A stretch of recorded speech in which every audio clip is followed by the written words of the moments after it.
और उनकी परम गति हुई। अच्छा, जन्म और मृत्यु से बचना हो तो एक सरल उपाय है, मैं आपको बता सकता हूं यदि आप आज्ञा करें तो। किस किस को बताऊं? बताऊं मेरी माँ? अच्छा, अजामिल को कितने लोग जानते हैं?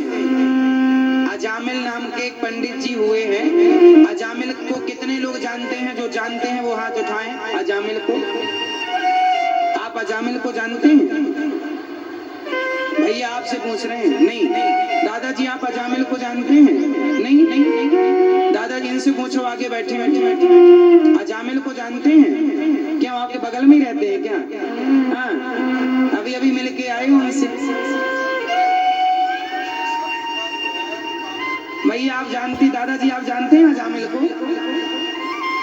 अजामिल को जानते हैं? कभी सुना अजामिल के बारे में? सुना?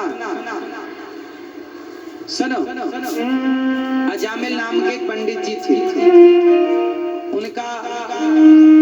उन्होंने अपनी पत्नी को छोड़कर एक वैश्या से मन लगाया। वैश्या में दिल आ गया उनका। बड़ी सुंदर थी एक महिला, वो पेशे से वैश्या थी। पर अजामिल को तो अच्छी लगी, तो प्रस्ताव रखा कि हम तुमसे विवाह करना चाहते हैं। वैश्या को भी सहारे की जरूरत थी। उसने कह दिया ठीक है। अब दोनों ने विवाह कर लिया। अपनी अच्छी पत्नी को छोड़ दिया। अच्छी पत्नी को छोड़कर किसी और नारी से मन लगाना इतना ही बहुत बड़ा पाप है। जो पुरुष अपनी पत्नी को धोखा देकर अपनी पत्नी को छोड़कर अन्य स्त्री में मन लगाता है, वह पति घोर नरक जाता है, बहुत बड़ा पाप होता है। और जो स्त्री अपने पति को छोड़कर धोखा देकर पराए मर्द से मन लगाती है, वह स्त्री भी घोर नरकगामी बनती, घोर नरक जाती।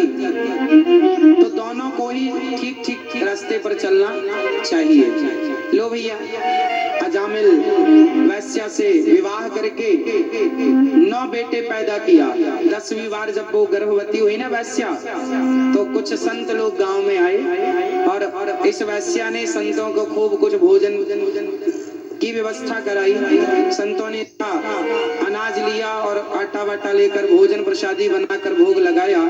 संतों ने कहा, देवी हमने तुम्हारी रोटियां खाई हैं, हम तुम्हारा कल्याण जरूर करेंगे। क्या करते हैं तुम्हारे पति?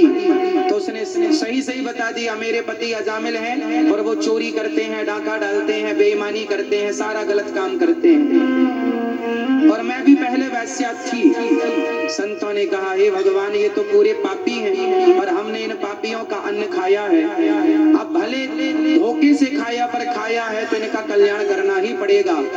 तो संतों ने कहा, तुम दोनों पति पत्नी भगवान का भजन किया करो और ये सारे गलत काम छोड़ दो। अजामिल ने कहा, महाराज हम ये गलत काम नहीं छोड़ सकते और ये भजन वजन हमसे नहीं होगा। तो संतों ने कहा, इसका कल्याण कैसे करें? तो संतों ने कहा कि देवी तुम गर्भवती हो, तुम्हारा जो बेटा हो इसका नाम केवल नारायण रख देना बस। तो अजामिल का जो सबसे छोटा बेटा हुआ 10वां, उसका नाम रखा नारायण। अब अजामिल नारायण नाम जपने लगा। भाई वो तो अपने बेटे को पुकार रहा, बेटा नारायण दूध लाओ, बेटा नारायण पानी लाओ, बेटा नारायण यहाँ आओ, नारायण नारायण नारायण नारायण। जब मृत्यु का समय आया तो अजामिल के मुंह से धोखे से अपने बेटे का नाम निकल गया, नारायण। दूरे क्रीडन का सक्तम पुत्रम नारायण वयम लाभितेन स्वरेणोच्चैराजुहावा जितेंद्रिया। हे बेटा नारायण। बेटे ने तो नहीं सुना, परम पिता परमात्मा नारायण ने सुन लिया, जाओ मेरा भक्त पुकार रहा है, विमान पर बिठा कर लाओ।